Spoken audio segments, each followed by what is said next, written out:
Hello दोस्तों, तो जैसे कि पिछले एपिसोड में हमने देखा कि मिस ऑरेंज ने जानबूझकर मास्टर जोंगलीवू को चारा डाला कि अगर आपने बीस गोट डाइटियन को जान से मार डाला तो उसकी फिजिकल बॉडी को सोल परफेक्ट बनाने के बाद आप इस दुनिया के सबसे ज्यादा ताकतवर बंदे बन जाएंगे और मुझे उसकी सोल रिंग मिल जाएगी। हालांकि वो यूहाओ की मदद करना चाहती थी। दूसरी तरफ हम देखते हैं कि यूहाओ ने भी बिल्कुल इसी चालाकी के साथ जानबूझकर बीस गोट डाइटियन को अपने पीछे सन मून एम्पायर की कैंप ले गया था ताकि इन दोनों की फाइट की वजह से जो तबाही हो उसका सारा के सारा नुकसान सन मून एम्पायर की कैंप को उठाना पड़े। जो आइडिया काम कर भी रहा था, सन मून एम्पायर के सारे सोल्जर 20 गोट डाइटियन पर अटैक्स कर रहे थे, जिसकी वजह से यूहाओ शांति से साइड पर बैठकर इस शो को एंजॉय करने लगा। जबकि दूसरी तरफ हम देखते हैं कि मास्टर जोंगलीवू ने एक ब्लड सी फॉर्मेशन एक्टिवेट कर ली थी, जिसके अंदर से वो ब्लड सी रिजेंटमेंट स्पिरिट स्पीयर बाहर निकाल लेता है और इस स्पिरिट स्पीयर का इस्तेमाल करते हुए उसने 20 गोट डाइटियन को बुरी तरीके से इंजर्ड कर दिया था। साथ ही 20 गोट डाइटियन की बॉडी में जहर लगातार फैलता जा रहा है। 20 गोट डाइटियन धीरे धीरे करके यहाँ जोंगलीवू की शिकंजे में फंसता जा रहा था। वो तो अपनी स्पिरिचुअल एबिलिटी भी इस्तेमाल नहीं कर सकता था, लेकिन हम देखते हैं कि यूहाओ ने उसकी मदद की, जिसकी वजह से वो आजाद होकर स्पेस टाइम क्रैक पोर्टल बनाते हुए वहां से भाग गया। और मास्टर जोंगलीवू भी अपने होली स्पिरिट चर्च के कुछ साथियों को लेकर स्टारडो फॉरेस्ट में उसके पीछे रवाना हो जाते हैं।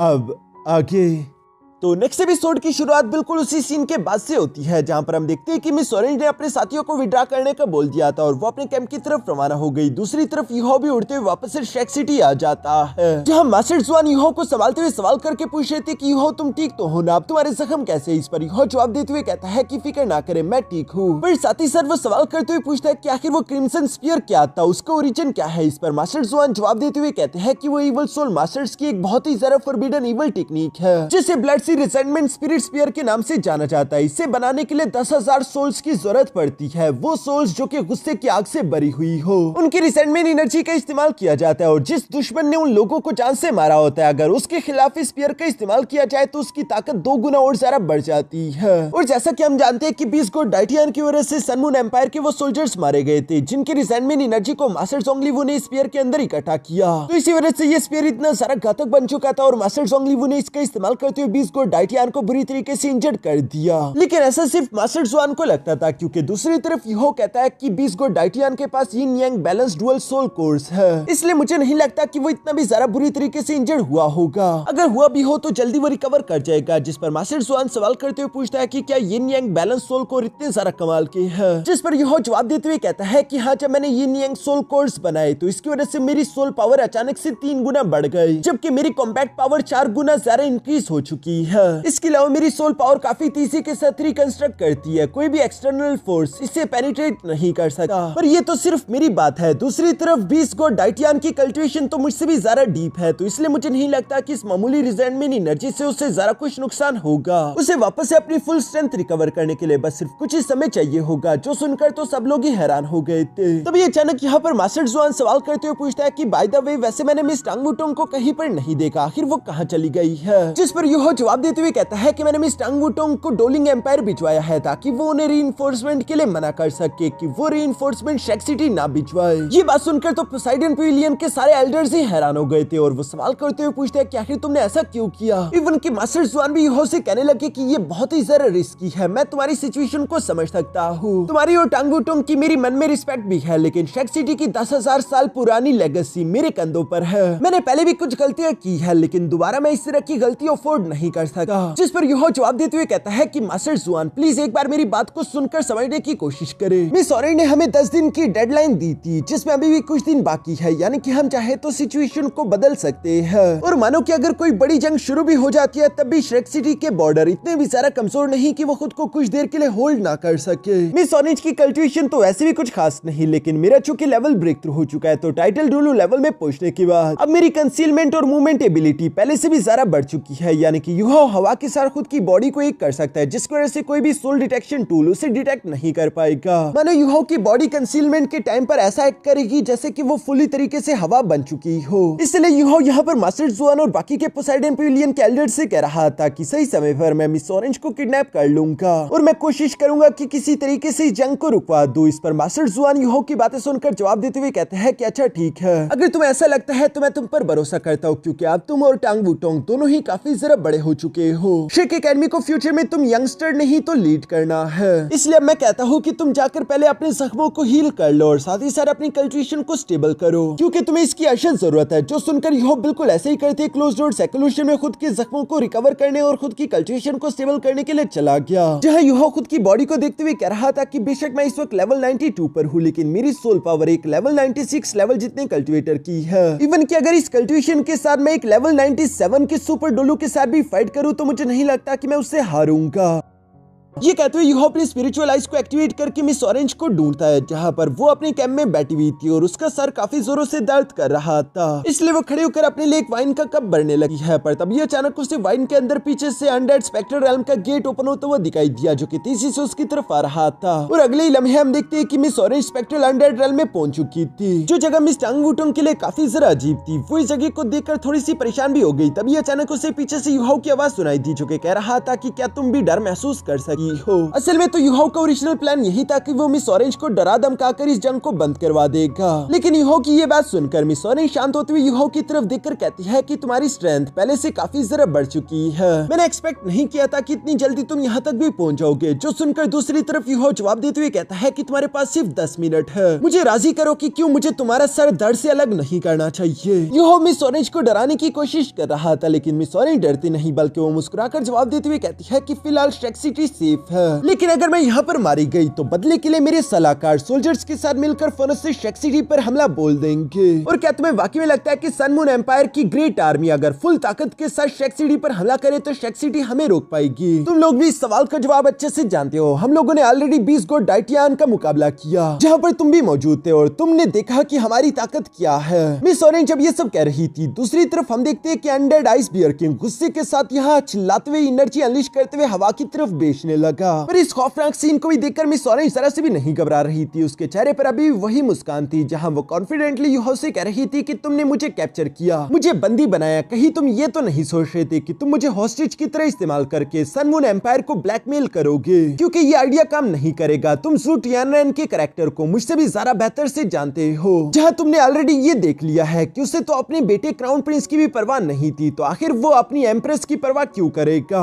उल्टा अगर मैं यहाँ पर मारी जाती हूँ तो वो इसे बहाने की तरह इस्तेमाल करते हुए शेक सिटी पर हमला जरूर कर देगा। और उसका साथ देने वाले होली स्पिरिट चर्च की रूथलेसनेस को तो तुम अच्छे से जानते ही हो। जब तक मैं उन आर्मी के साथ होती हूँ तब तक मैं होली स्पिरिट चर्च के वॉरियर्स पर भी थोड़ा बहुत कंट्रोल रखती हूँ, लेकिन अगर मैं वहाँ पर ना रही तो मास्टर ज़ोंगलीवू मेरे सन मून एम्पायर की आर्मी का कमांड संभालते हुए शेक सिटी पर हमला कर देगा। और उसके बाद तुम जानते ही हो कि वो शेक सिटी के लोगों के साथ कितना जुल्म करेगा, क्योंकि उसे स्पिरिट्स की रिसेंटमेंट एनर्जी की जरूरत पड़ती है और स्पिरिट की रिसेंटमेंट एनर्जी को इकट्ठा करने के लिए वो कितना ज्यादा क्रूल और विशियस हो सकता है ये तुमने ऑलरेडी देख लिया है। और एक बार जब वो शेक सिटी को खत्म कर दे तो उसके बाद भी वो मेरी सन मून एम्पायर की आर्मी को छोड़ेगा नहीं, बल्कि वो उस पर अपना ग्रिप और जरा मजबूत करता रहेगा ताकि वो पूरे के पूरे कॉन्टिनेंट में खून की नदियां बहा सके। मैं तो जहाँ जरूरत होती है सिर्फ वहाँ खून बहाती हूँ, लेकिन उसका मानना ऐसा नहीं है। उस पॉइंट पर उससे रोकने वाला कोई भी नहीं बचेगा, इवन कि तुम भी उसे रोक नहीं पाओगे। जो सारी बातें बिल्कुल सच थी, इसलिए यूहोप जवाब देते हुए कहता है कि तुमने जो कुछ भी कहा वो सब कुछ सेंस रखता है, लेकिन मैं इतनी दूर आया और खाली हाथ तो वापस नहीं जाऊंगा। मैं ऑलरेडी तुम्हारा राज जानता हूँ। ये सुनकर तुम इस ऑरेंज पूरी तरीके से शॉक हो गई थी। वो डर गई थी कि आखिर यूहोप किस राज के बारे में बात कर रहा है, कहीं वो यूनहान के बारे में तो नहीं जान गया। लेकिन यूहोप जवाब देते हुए कहता है कि मैं जानता हूँ कि तुम ज़ू टियानरेन को जान से मारना चाहती हो। जिस पर मिस ऑरेंज को याद आया कि ज़ू टियानरेन ने उसके और उसके बेटे के साथ क्या कुछ किया था। कैसे उसने कहा था कि ये क्राउन प्रिंस एक बच्चा ही तो है, अगर वो मर भी गया तो क्या फर्क पड़ता है, मैं दूसरा पैदा कर लूंगा। मैं सिर्फ एक बच्चे के लिए हार नहीं मानूंगा, उससे यूनहान की जरा भी परवाह नहीं। और उन्हीं सारी बातों को याद करके मिस ऑरेंज को ज़ू टियानरेन पर बहुत ही जरा गुस्सा आ रहा था। दूसरी तरफ उल्टा यूहोप भी यहाँ पर मिस ऑरेंज से कहता है कि मैं तुम्हें जान से नहीं मारूंगा, बल्कि मैं तुम्हारी मदद कर सकता हूँ। बदले में बस मुझे सिर्फ इतना ही चाहिए कि तुम अपनी आर्मी को यहाँ से रिट्रीट करते हुए वापस ले जाओ। जिस पर मिस ऑरेंज जवाब देते हुए कहती है कि ये ग्रेट आर्मी जब एक बार मोशन में चल पड़े तो इन्हें रोकना नामुमकिन है। ये बिल्कुल ऐसा ही है जैसे कि कमान से तीर निकल चुका हो। इस तरह से आर्मी को बिना किसी मतलब के रिट्रीट करके वापस लेकर जाना, ये डिसीजन मैं अकेले नहीं ले सकती। यानी कि एम्परर एम्परर का भी इसमें बहुत बड़ा रोल है, जिस पर यूहो जवाब देते हुए कहता है कि क्या होगा अगर ये पूरी की पूरी आर्मी तुम्हारे ही हाथ में आ जाए। जो सुनकर मिस ऑरेंज शॉक होते हुए यूहो से सवाल करते हुए पूछती है, तो तुम क्या वाकई में ज़ू ट्रियनन को जान से मारने में मेरी मदद करोगे? जिस पर यूहो जवाब देते हुए कहता है कि हाँ, तुमने सही कहा, यही मेरी डील है कि मैं ज़ू ट्रियनन को जान से मारने में तुम्हारी मदद करूंगा, इससे तुम्हारी ख्वाहिश भी पूरी हो जाएगी। जिस पर मिस ऑरेंज काफी ज्यादा एक्साइटेड हो गई थी और वो थोड़ी देर सोचने के बाद यूहो को जवाब देते हुए कहता है कि अगर तुम ज़ू ट्रियनन को जान से मारने में कामयाब हो गए तो मैं न सिर्फ यहाँ से अपनी आर्मी को रिट्रीट करते हुए वापस लेकर जाऊंगी, बल्कि अगले 10 साल तक मैं इस जंग को भी टाल दूंगी, यानी कि अगले 10 साल तक कोई भी जंग नहीं होगी, जिसकी वजह से डोलिंग एम्पायर और स्टार लुओ एम्पायर को खुद को रिकवर करने और रिबिल्ड करने का मौका मिल जाएगा। जिस पर यूहो जवाब देते हुए कहता है कि साथ ही तुम्हें टियानहुन एम्पायर की सारी टेरिटरीज भी वापस करनी होगी और साथ ही साथ होली स्पिरिट चर्च को भी तुम्हें मिटाना होगा। क्या तुम ये सब कुछ कर सकती हो? जो सुनकर मिस ऑरेंज थोड़ी देर सोचने के बाद जवाब देते हुए कहती है कि अच्छा ठीक है, मुझे मंजूर है, लेकिन मेरी बात कान खोलकर सुन लो। तुम अच्छे से जानते हो कि यहाँ पर सिर्फ ताकतवर ही जीता है और कमजोर मारा जाता है। इस कॉन्टिनेंट पर जंगल का रूल है। इस डोलू कॉन्टिनेंट को सबसे ज्यादा ताकतवर महाराजा की जरूरत है।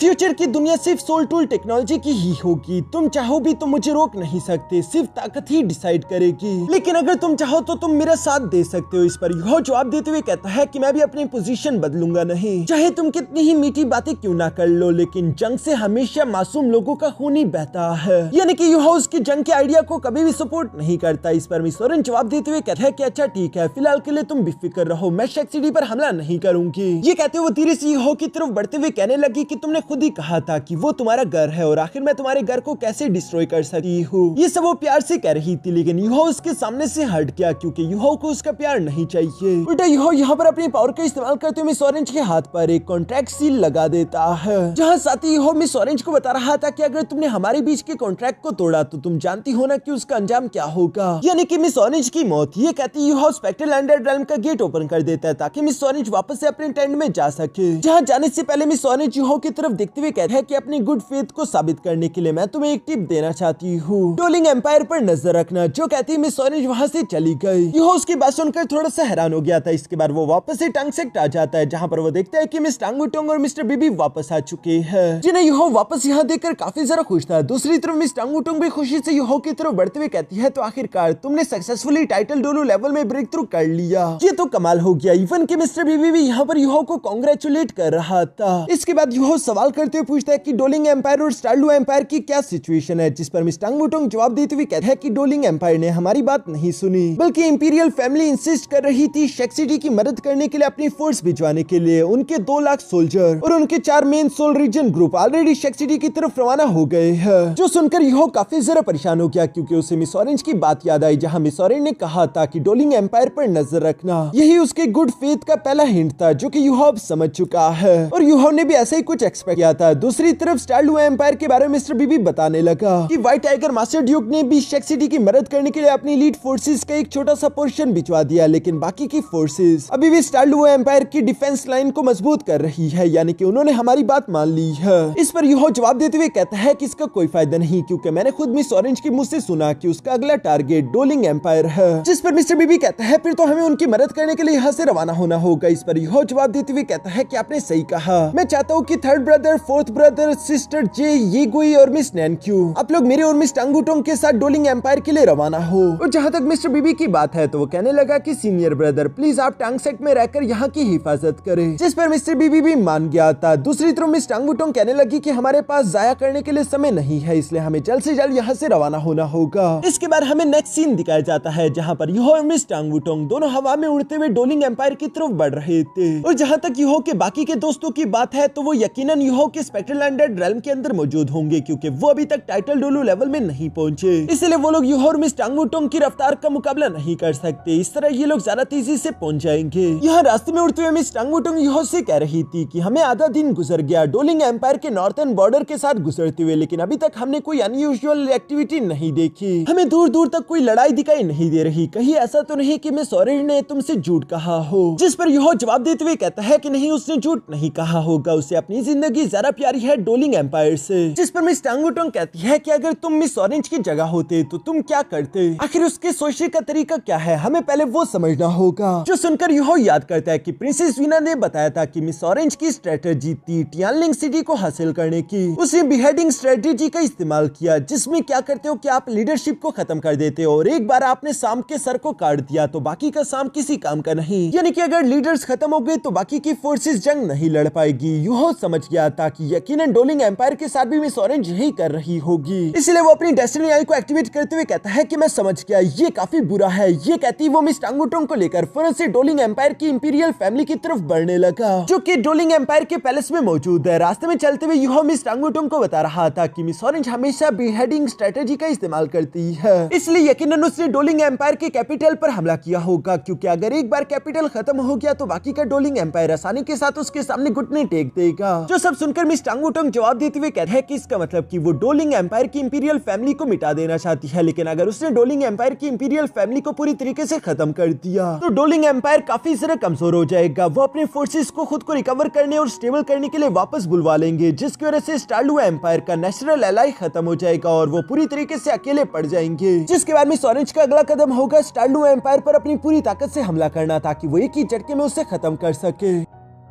और एक बार जब स्टारलू एम्पायर खत्म हो जाए तो सनमून एम्पायर आसानी के साथ डोलिंग एम्पायर को भी निकल जाएगा। ये सब सोचते हुए ये दोनों फुल रफ्तार में डोलिंग एम्पायर के कैपिटल में पहुंच जाते हैं, जिसे स्पिरिट डो सिटी के नाम से जाना जाता है। और वहां पर पहुंचने के बाद इन्हें अपने सामने तबाही का मंजर देखने को मिला। सनमून एम्पायर ने स्पिरिट डो सिटी पर ऑलरेडी हमला बोल दिया था और चारों तरफ तबाही मच चुकी थी। कई लोग जान से मारे जा चुके थे, इवन की डोलिंग पैलेस की भी काफी बुरी हालत हो चुकी थी। यूहो को ये सब देखकर काफी गुस्सा आ रहा था। वो अपनी स्पिरिट आइस एक्टिवेट करते हुए आसपास की जगह को स्कैन करता है, जहाँ उसे सनमून एम्पायर का कैंप दिख गया था, जिसके अंदर 50 ताकतवर सोल इंजीनियर्स मौजूद है, जिसकी तरफ यूहो मिस टांगुटोंग को लेकर बढ़ने लगा। वहां पर मौजूद सोल इंजीनियर्स ने भी दुश्मनों को डिटेक्ट कर लिया था, इसलिए वो फिर से प्रोटेक्टिव बैरियर्स एक्टिवेट कर लेते हैं। साथ ही उन्होंने अपने सोल्जर्स को भी अटैक करने के लिए तैयार कर लिया था। यूहो जो कि उस प्रोटेक्टिव बैरियर की तरफ बढ़ रहा है, वो फिर से अपने गोस्ट कार्विंग ब्लेड को बाहर की तरफ निकाल लेता है, जिसे वो प्रोटेक्टिव बैरियर की तरफ थ्रो कर चुका। उसी लम्हे उसने स्पेक्ट्रल अनडेड रेल्म का गेट भी ओपन कर दिया था, जिससे अनडेड आइस बियर किंग बाहर निकल आया और वो भी अपने पंच में एनर्जी इकट्ठा करते हुए फिर से उस प्रोटेक्टिव बैरियर पर हमला कर देता है। इन अटैक्स के कारण हम देखते हैं कि वो प्रोटेक्टिव बैरियर फिर से शटर कर गई, जिस प्रोटेक्टिव बैरियर के शटर करते साथ ही सामने मौजूद सोल्जर्स पर हमला करने के लिए यूहो ने snow dance extreme ice domain activate कर दी और वो कई सारे सनमून एम्पायर के सोल्जर्स को फ्रीज कर देता है। इन सोल्जर्स को जान से मारने के बाद हम देखते हैं कि यूहो के दोस्त भी यहाँ स्पेक्ट्रल अनडेड रेल्म से बाहर आ गए थे, जिनमें से पहले जू सेंशी, दूसरा ब्रदर फेंग जुइचेन, तीसरी थी मिस जियांगनेन, चौथी मिस ईगुई और पांचवी मिस नैनक्यू। ये सब लोग भी आगे की तरफ बढ़ते हुए यहाँ यूहो और मिस टांगुटोंग का साथ दे रहे थे, जहाँ इन्होंने भी सनमून एम्पायर के सोल्जर्स को जान से मारना शुरू कर दिया था। यूहो यहाँ पर अपने दोस्तों से कहता है कि बाकी के सोल्जर तुम्हारे हुए, उन्हें तुम देख लेना, जबकि यहाँ पर मौजूद स्ट्रॉन्गेस्ट लेवल 8 के सोल इंजीनियर्स मेरा शिकार है। जिस पर ब्रदर जू सेंशी और मिस टांगुटोंग हमें जवाब देते और हम देखते हैं कि यूहो फिर से आगे की तरफ मौजूद एक टेंट की तरफ बढ़ने लगा, जिसके अंदर एक लेवल 8 का सोल इंजीनियर मौजूद है। और उस टेंट पर हमला करने के लिए यूहो ने अपनी गोस्ट कार्विंग गोडली ब्लेड को बाहर की तरफ निकालते हुए तीसरी से उस तरफ थ्रो कर दिया, जिस वजह से उस लेवल 8 के सोल इंजीनियर को भी फिर से अपने सोल टूल्स के साथ बाहर की तरफ आना पड़ा। पर इससे पहले कि वो यूहो पर हमला कर पाते, यूहो ने एक जोरदार किक के साथ तो सोल टूल की टांगे तोड़ दी थी और वो उसे एक पावरफुल हिट करते हुए वहां से उड़ाकर दूर जंगल में फेंक देता है, जिसके पीछे पीछे यूहो भी जंगल में आ चुका था। जहां पर हम देखते हैं कि वो लेवल 8 का सोल इंजीनियर अपने सोल टूल से बाहर निकल आया। वो खून की उल्टियां कर रहा था, लेकिन अभी भी वो यूहो को सामने देखकर हार नहीं मानता, बल्कि वो अपने सोल टूल को हवा में उठाते हुए उसके एक पावरफुल बीम अटैक से फिर यूहो पर हमला बोल देता है, जिससे यूहो ब्लॉक करने के बजाय अपनी बॉडी पर झेल लेता है। और हम देखते हैं कि उस बीम अटैक से यूहो को एक खरोच भी नहीं आई, जो देखकर तो उस लेवल 8 के सोल इंजीनियर का मुंह फटा के पटा रह गया था। यूहो तीसरी के साथ टेलीपोर्ट करते उसके पीछे आ जाता है। इसके बाद यूहो ने उस पर मुक्कों की बरसात करना शुरू कर दी थी, जहां यूहो से कभी आगे से हिट करता, कभी पीछे से। इसी तरह उसे पीटते पीटते आखिरकार यूहो से उसके सोल टूल पर दे फेंकता है, जिसके बाद उस लेवल 8 के सोल इंजीनियर का किस्सा खत्म करने के लिए यूहो ने यहाँ पर अपने एम्परर पाम टेक्निक को एक्टिवेट कर दिया था, जिस एम्परर पाम का इस्तेमाल करते हुए यूहो ने उस लेवल 8 के सोल इंजीनियर को कुचल कर जान से मार डाला। इसके बाद वो तीसरी से मूव करते हुए वापस से डोलिंग एम्पायर के पैलेस की तरफ बढ़ने लगता है, जहाँ रास्ते में यूहो ने जब स्पिरिट डो सिटी के मासूम लोगों की लाशें देखी तो वो काफी ज्यादा इमोशनल हो जाता है और वो इमोशनल होते हुए कहता है कि मैंने आने में देर कर दी, क्योंकि अब तक सनमून एम्पायर ने स्पिरिट डो सिटी में तबाही मचा दी थी। मिस टांगुटोंग भी यूहो की बाजू में खड़ी थी, वो भी ये सब देख रही है। यूहो उस तबाही के अंदर मौजूद मासूम बच्चों, बूढ़ों और औरतों को देख रहा था, जो कि इस तबाही से जूझ रहे हैं। लेकिन सिर्फ यही नहीं, जब यूहो ने अपने पर्पल एक्सट्रीम डिमोनिक आइस का इस्तेमाल करके सामने की जगह को स्कैन किया तो उससे मालूम हुआ कि ऑलरेडी डोलिंग एम्पायर की इंपीरियल फैमिली फिनिश हो चुकी है, उन्हें खत्म कर दिया गया है। वहाँ पर एक रैंक 9 का फिक्स सोल गाइडेंस शेल मौजूद था, जिसके आसपास सन मून एम्पायर के 2 पावरफुल सोल लीजन ग्रुप्स मौजूद थे, जिनमें से एक को कहा जाता है Evil Lord Soul Engineer Legion Group और दूसरे का नाम है Imperial Dragon Claw Soul Engineer Legion Group, जो कि बचे कुछ डोलिंग एम्पायर के सोल्जर्स पर अपना कहर बरसा रहे थे।